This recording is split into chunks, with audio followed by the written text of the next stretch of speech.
Juan Kapitulo 6, versikulo 35. Si Jesus miingon kanila, "Ako mao ang pan nga naghatag sa kinabuhi. Ang muari kanako dili nagayod gutomon, ug ang mutuo kanako dili nagayod uhawon." Ang mga puno Pan sa kinabuhi. maglikon unta sa mong pagtuo ug gagaka kami sa pagtuman sa imong mahal nga kasuguan. Ang Ginoo manaa kaninyo. Santos Ebanghelyo sumala ni San Juan. Sa pagkahuman, napakita si Jesus sa mga tinunan sa lanaw sa Tiberiades. Si Simon Pedro, si Tomas, ang nganlag kaluha, si Nathaniel, nga taga Kana sa Galilea, o ang mga anak ni Zebedeo, ang duha kalaing tinunan, nagkatipon. Imingon kanila si Simon Pedro, "Managat ko." Mitubag sila, "Manguyog mi." Nanlakaw sila, nanakay sakayan, para wala sila nakuha anang gabi una. Sa managmanag na, nagbarog si Jesus sa lapyahan, para wala sila makaila. Pusag gitawag sila ni Jesus, "Mga anak, may makaon ba kamo?" Itubag sila, "Wala." Ingon siya, "Itaktak ang pukot sa tuo nga sa sakayan. Makakuha ka mo jutay." Pagtaktak nila, di na sila makadaog pagbira sa pukot tungod kay sa kadaghan sa isda. Ang tinunan nga gihigugma ni Jesus miingon kang Pedro, "Ang Ginoo kana." Kining pulunga ang Ginoo siya. Nagsulob dayon si Pedro sa iyang biste kay hubo man siya tungod sa iyang trabaho. Milukso siya sa tubig.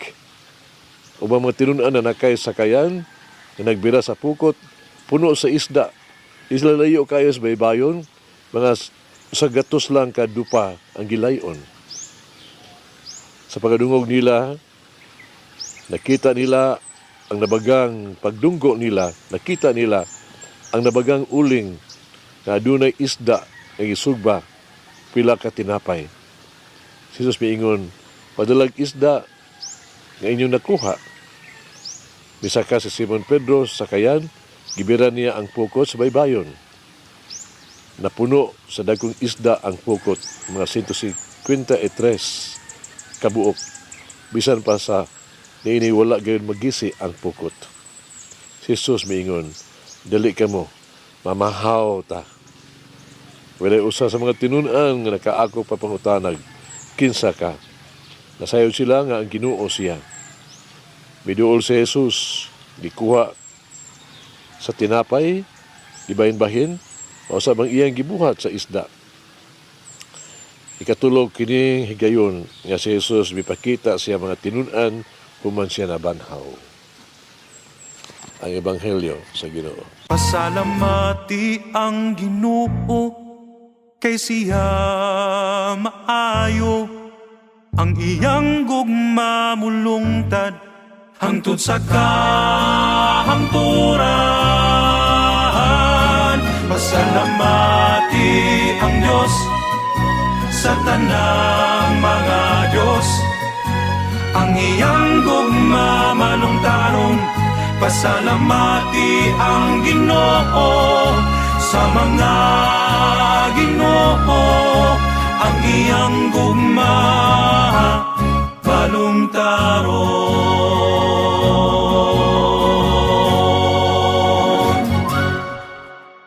Ang mga tinunan mibiya sila ang mga sakayan, katong dihang gitawag sila ni Jesus ba sa pagsunod kaniya. Sukad karon kung ni Jesus, madagat na kamo o mga tao. Lucas na article 5:10-11. Ang ilang pagbalik sa papangisda karon gikan kini sa ilang pagkadismaya sa kamatayon ni Kristo. Kini adto sa diha pa si Jesus uban kanila, sila nakatagamdam sa daghan kay pribilehiyo. Sila nahimong bantugan tungod kang Jesus, kay bantugan man siya si Jesus. Sila wala magutman kay si Jesus nagpakaon man kanila. Wala sila mubatig kapakyasan tungod kay diha sa ministeryo ni Jesus na aman ang suporta. Ila ganing gitugutan si Judas Iscariote nga mahimong ilahang tesorero alang sa lain mga pundo sa nga madawat. Kini mga batir nga mga ngisda naghago sa tibuok gyud gabi apan walay nakuha. Ang ilang mga paningkamot kawang hangtod napakita si Jesus sa baybayon. Gisugo sila sa pagtaktak sila mga pukot sa tuo kabahin sa sakayan.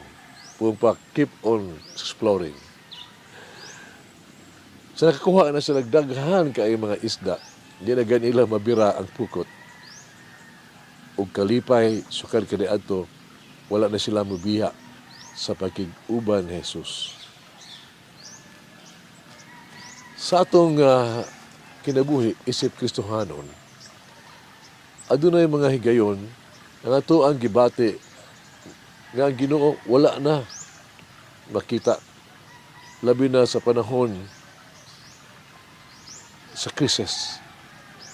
Sa adunay mga kalagmitan sama sa gibuhat sa mga tinunan ang pagtalikod ba, pagbalik sa daan natong kinabuhi na wala na si Kristo.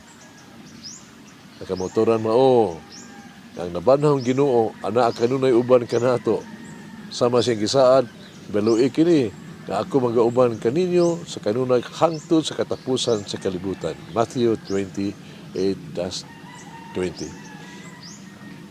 Sa panahon sa krisis, dili kita kuwad ang paglaong.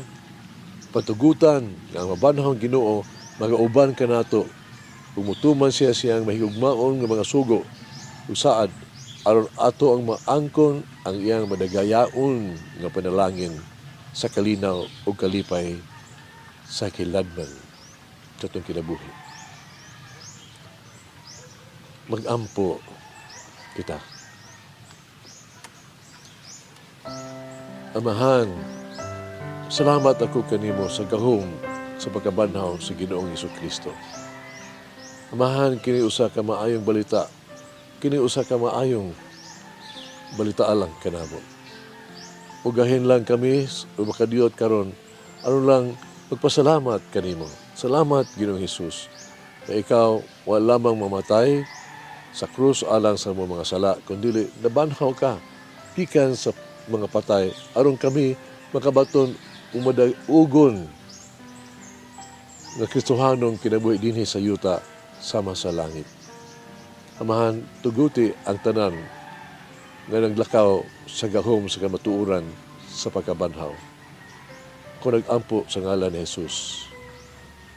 Amen. Mama Mary, help me to rely upon Jesus alone. Manangin ang Diyos pagkagahom sa tanan, Amahan, Anak, Espiritu Santo. Amen. May the Lord of the divine mercy bless us all, heal us from all diseases and suffering. Ayun unta niya kita, tanang mga sakit na to sa lawas, o sa kalag, body and soul. In the name of the Father, the Son, and of the Holy Spirit. Jesus, I trust in you. Amen. Whoever eats the bread of life will never hunger, says the Lord. Kay galaan inyong nabati ang pagpaambit ug hamubong pamalandong sa pulong sa Dios pinaagi sa tulumanon pan sa kinabuhi nga gidumala ni Monsignor Daddy Silva. Hangtod na usab sa sunod higayon, daghang salamat. eats the bread of life.